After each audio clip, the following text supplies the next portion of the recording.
Pour moi, il n'y a pas trop de problème entre les usagers de la route, enfin j'en vois pas en tout cas. Le GRAC présente. C'est parfois assez compliqué. Parfois c'est compliqué. Parfois d'autres automobilistes qui roulent comme des fous sur les rivières, et ça c'est dangereux. Je m'énerve rarement. Même à pied, je m'énerve. La guerre des modes. Et ceux qui sont à trottinette. Chacun fait ce qu'il peut. C'est l'anarchie, le plus fort. Ah, je crie. Un podcast pour décoder l'agressivité entre usagers et mieux cohabiter sur la route. C'est très compliqué. Très compliqué. Les tuer tous. Ok.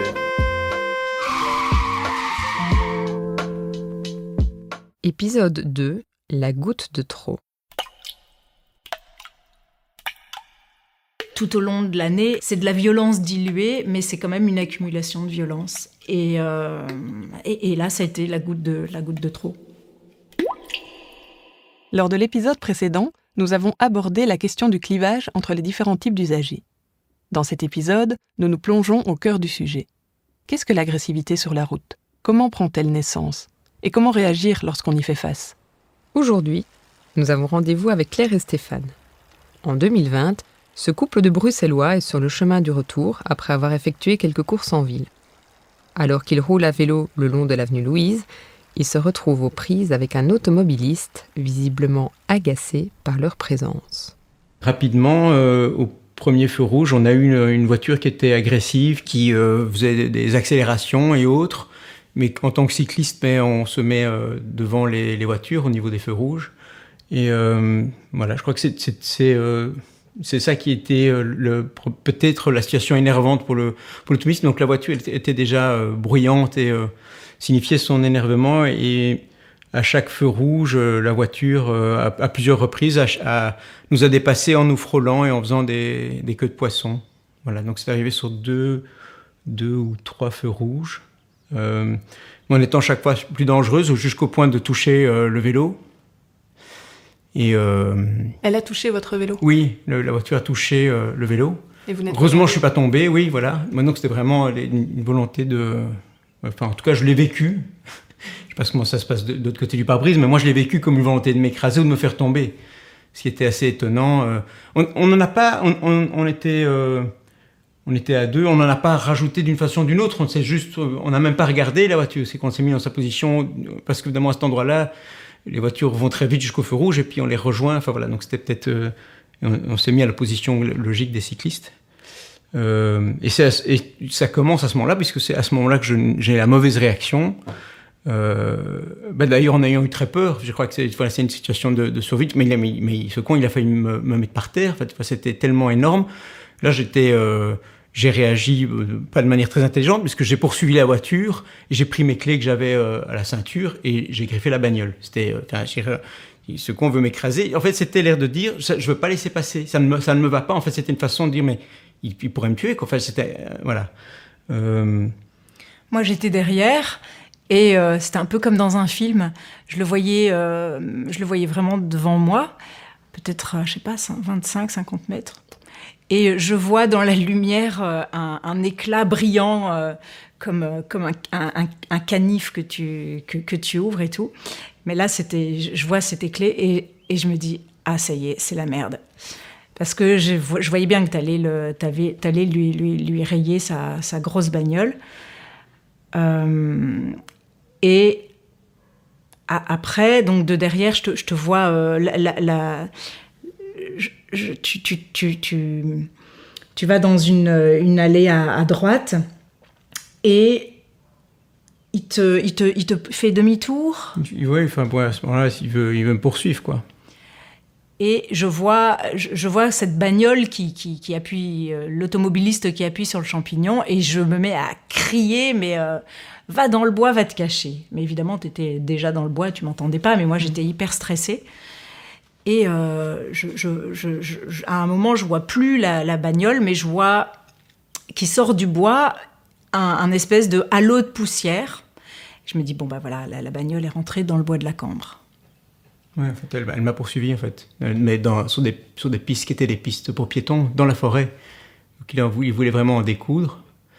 Ce qu'il a fait, il m'a rattrapé dans le bois avec sa voiture. Il a fini par refaire la même stratégie, c'est-à-dire avec sa voiture me pousser jusqu'à ce que je tombe. Donc la voiture m'a mis par terre, je suis tombé par terre. Et puis à ce moment-là, il était dans une furie, il a pris un bout de bois, il hurlait, il m'a tapé avec un bout de bois. Et donc c'est à ce moment-là qu'un autre cycliste a appelé la police. Et donc, c'était une grosse branche, hein. C'était pas un bout de bois. Ouais, c'était une pour grosse que branche, les gens qui vont écouter tout ça s'est emballé et c'est devenu quelque chose de... Donc moi, j'ai pas demandé mon reste. Je suis parti, je m'en courais, mais donc il cherchait à me poursuivre. Je suis juste revenu quand j'ai vu qu'il voulait embarquer mon vélo. Je dis, non, t'embarques pas mon vélo. Non. C'est à ce moment-là que la police est arrivée. Mais ce qui était difficile par rapport aux policiers au début, c'est qu'ils voulaient séparer les deux. Ils disaient, voilà, monsieur, vous reconnaissez les faits, vous avez griffé la voiture de monsieur. Et donc, ils disaient que c'était deux choses séparées. Je dis, mais écoutez, moi, je ne griffe pas les voitures des autres. Enfin, c'est pas mon activité principale, je ne me balade pas pour griffer les voitures. Ici, je suis en situation que je considère de violence extrême, c'est-à-dire une voiture qui cherche à vous mettre par terre, c'est de m'écraser, c'était comme ça que je l'ai... Tu vois, c'est là que j'ai réagi différemment. Claire, elle n'aurait pas réagi comme ça.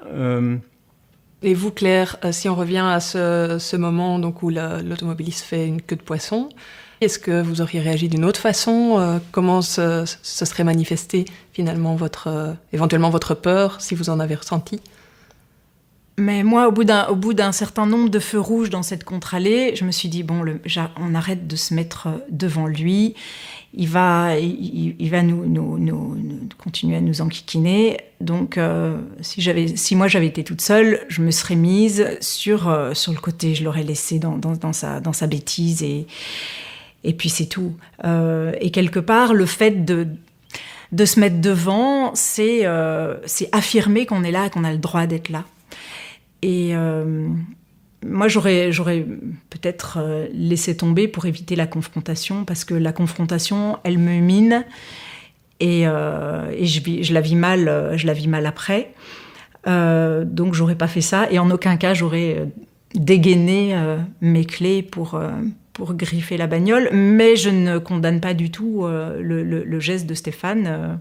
Le truc, c'était que c'était d'une telle violence que on a réagi. C'était pas forcément malin de réagir comme ça, mais dans la majorité des cas, ce genre d'agression, on les vit. La personne au volant, elle repart chez elle tranquillement en disant « purée, quel crétin », ou voire plus ce cycliste, et puis va continuer à déblatérer sur la connerie des cyclistes qui font n'importe quoi. Tandis que nous, qui ne sommes pas enrobés d'une tonne de tôle, on va revivre cet événement pendant plusieurs heures, pendant une journée, plusieurs journées, à se dire « mais purée, qu'est-ce qui s'est passé ? J'aurais pu y passer. » Et effectivement, ce truc de la clé, c'était pas malin, c'était pas forcément la meilleure des réactions, mais d'abord c'était une réaction de survie, d'autodéfense, et c'est ce qui a permis quelque part que les flics soient là, que ce soit écrit sur un papier et que ça ne reste pas complètement impuni. Ce qui pose problème pour moi avec les automobilistes, c'est que c'est une violence qui est sociétalement acceptée et qu'elle est dans un véhicule qui donne un grand sentiment de facilité, de confort. T'es dans ta bulle, t'es hyper protégé, tu peux avoir une attitude très agressive mais en te ressentant très protégé. Et puis de toute façon, c'est vite fini, on accélère, c'est reparti, on n'a plus tout ça, être loin derrière soi. Et alors que toi, tu restes sur place avec cette situation d'agressivité. Le cycliste, globalement, quand la voiture redémarre sur une voie rapide, t'es sur place, c'est lui qui est parti, toi t'es là avec qu'est-ce que je viens de subir comme un bazar. Donc il y a un outil qui peut-être rend l'agressivité qu'on a tous encore plus facile, plus classique, mais donc ce qu'il faut faire, c'est éviter que l'agressivité monte et faisons en sorte qu'on ait des trajets ensemble peace, quoi. Que les cyclistes aient des espaces pour eux et que quand les endroits où on doit partager, qu'on fasse 2 fois plus gaffe. Donc moi ça me touche, ça me fait mal de voir des cyclistes reproduire ce qu'ils subissent sur des plus faibles qu'eux, c'est-à-dire des piétons, des poussettes, des trucs, ça m'énerve énormément. Est-ce que c'est facile de se remettre en selle après ce genre d'événement ? C'est pas sur le fait de reprendre le vélo qui m'a posé problème. C'est la nuit que je dormais mal. J'ai des situations où je me réveillais la nuit, où je me revoyais tomber, écrasé. Voilà, c'était cette situation-là qui était difficile à vivre longtemps. Parce que le vélo... D'abord, je serais très malheureux de faire autrement, donc j'ai repris le vélo. Mais par contre, j'ai pris des trajets différents. C'est-à-dire que j'ai pris les trajets où il y a le moins de voitures possible, où je pouvais ne plus retomber dans des situations pareilles. Je me suis dit, bon, ben là, en ce moment, j'ai besoin de calme, quoi. J'ai besoin d'être isolé, j'ai besoin de prendre des petites ruelles où il n'y a pas trop de voitures, il n'y a pas de, voilà, des situations. J'ai évité les boulevards, même rapides avec des pistes, parce que j'avais plus envie d'être dans une situation avec du trafic. Voilà. C'est ça qui s'est passé au début, mais ça n'a pas été un problème de me remettre en selle. C'était plutôt une stratégie pour éviter de me retrouver dans des situations qui me rappelaient voilà, une tension. Et au sujet de la plainte, est-ce qu'elle a abouti ? Non, là, je crois que c'est très lent. Hein. Ça fait plus d'1 an maintenant. Je n'ai pas de nouvelles. Je sais que c'est en cours. Cette escalade de l'agressivité, qui peut mener à des cas extrêmes de violence physique, comme on vient de l'entendre avec le témoignage de Claire et Stéphane, est en réalité un motif récurrent dans les situations conflictuelles entre usagers. Pour décortiquer le phénomène, nous nous adressons à Marie-Lise Drevet, formatrice chez VIAS. Elle anime diverses formations avec des usagers de la route, dont une qui porte plus particulièrement sur l'agressivité routière. Existe-t-il d'ailleurs une définition de l'agressivité routière ? Alors, c'est pas évident à définir parce qu'en fait, la perception va être très différente d'une personne à l'autre. Donc, en fonction des valeurs qu'on a, de notre éducation, de notre tempérament. Mais c'est vrai que tout le monde n'a pas les mêmes seuils d'alerte, donc tout le monde va pas considérer l'agressivité de la même manière, ni à des moments différents aussi. Il peut y avoir un moment où on va percevoir ça comme agressif, à un autre moment pas du tout, parce qu'on n'est pas dans le même état émotionnel. Les comportements qui reviennent vraiment souvent comme comportement agressif qu'on entend souvent en formation. Moi, je me base vraiment sur ce que j'entends dans les formations. C'est le fait de d'être collé par une voiture, les appels de phare, les klaxons, les freinages brusques.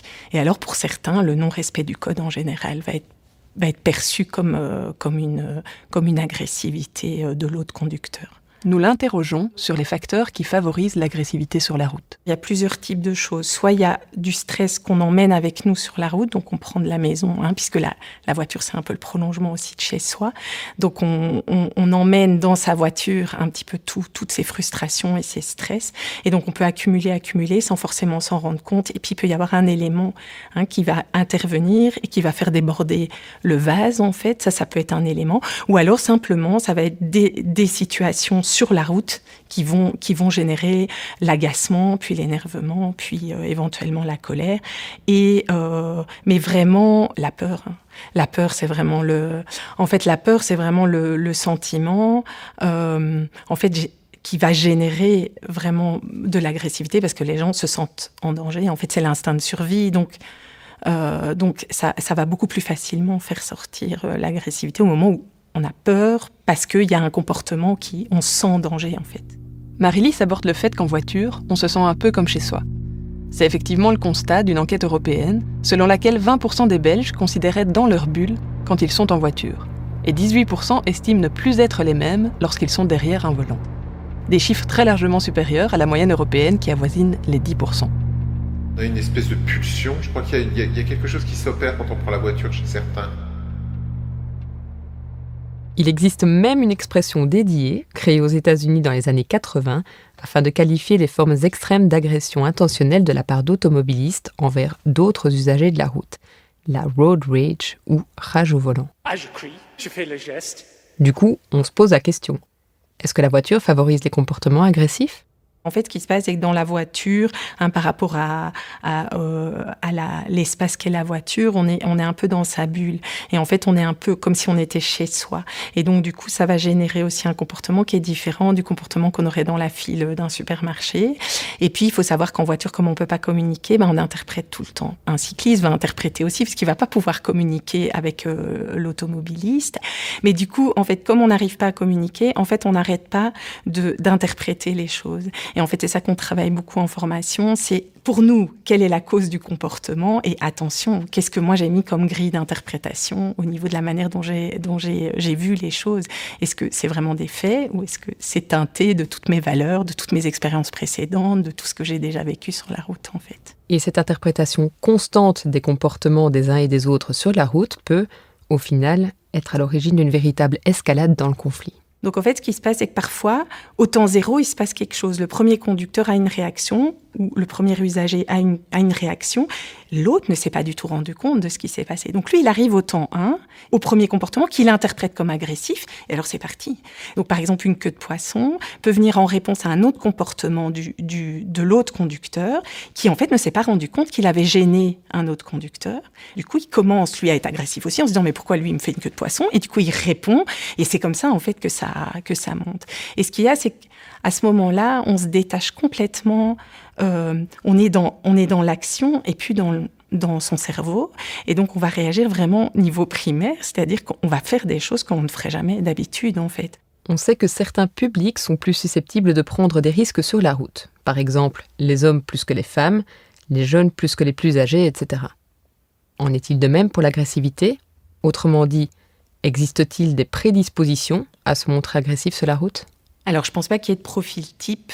C'est plus le fait de devenir usager de la route qui crée chez nous des comportements dont on n'a pas l'habitude et qui va nous faire réagir différemment qu'on a l'habitude de réagir. Maintenant, c'est très personnel dans le sens où ça dépend de notre éducation, nos valeurs, de la manière dont on a l'habitude de réagir aux situations aussi, qui va interagir, si on est plus sanguin, moins sanguin, qui va faire que qu'on peut être. Mais je pense que n'importe quel conducteur qui est poussé, en fait, qui va avoir tellement accumulé, peut sortir de ses gonds. J'ai déjà eu des cyclistes en formation agressivité, et effectivement, c'était une accumulation de frustration, hein, comme ici, c'était vécu par le cycliste, donc cette espèce de frustration accumulée qui a fait qu'à un moment, il y a une goutte d'eau qui a fait déborder le vase. Mais en fait, c'était pas la situation finale qui était importante. C'est tout ce qui avait été vécu avant. Et c'est souvent le cas aussi pour les automobilistes, mais dans ce cas-ci, c'était intéressant parce que vraiment, en fait, on s'est aperçu que c'était vraiment tout ça, en fait, qui portait avec lui et qui a fait que ça a dégénéré ce jour-là, alors que finalement, c'était pas une situation plus dangereuse ou plus agressive que ce qu'il avait déjà vécu, mais en fait, il n'avait pas réussi à vider son sac à dos de tout ce qui s'est passé avant. Maintenant qu'on comprend mieux comment se développe l'agressivité, on aimerait savoir quels sont les trucs et astuces pour réduire les risques de violence sur la route. Marie-Lise nous fait part de ces quelques conseils sur la base de l'expérience des différents participants aux formations. Le fait de se demander dans quel état on est, pour moi, c'est déjà un très très bon début. Garder ça en tête dans notre manière, on dit en formation, coller des post-it aux autres usagers de la route. Peut-être mieux se rendre compte de quel post-it je colle à qui. Est-ce que c'était vraiment son intention? Donc revoir, faire un pas en arrière sur l'interprétation aussi. C'est essayer de prendre du recul. Pas facile, hein, voilà, c'est pas du tout des choses faciles. Alors, ne pas prendre son véhicule pour se défouler. Quand on est agacé, énervé, surchargé, parce qu'effectivement, ça va pas aider vu tout ce qui se passe sur la route. Ça, c'est aussi quelque chose. Et dès qu'on met sa cape de justicier, qui on est pour pouvoir expliquer à l'autre conducteur ce qu'il doit faire? Qui on est pour pouvoir faire ça, que ce soit le cycliste ou l'automobiliste? En fait, on n'a pas de légitimité pour le faire. Et donc, forcément, l'autre va le recevoir comme le parent qui gronde son enfant. Et du coup, c'est souvent mal parti au niveau communication. Et puis souvent, l'autre ne va pas comprendre ce qu'on veut lui dire parce qu'on va le montrer avec des gestes, Mais aussi, si on est confronté à l'agressivité de quelqu'un d'autre, essayer de sortir de la situation. Que ce soit dans sa voiture avec ses pensées, penser à autre chose, essayer vraiment de détourner son attention du comportement agressif. Parce que souvent, les courses-poursuites, ça se termine pas bien, et alors ça met en danger non seulement les deux intervenants, mais tous les autres usagers de la route, et dans un mode où on est, en fait, on ne se rend plus compte du risque qu'on est en train de faire prendre aux autres et à nous-mêmes, en fait. On s'est complètement abstrait dans ce genre de situation.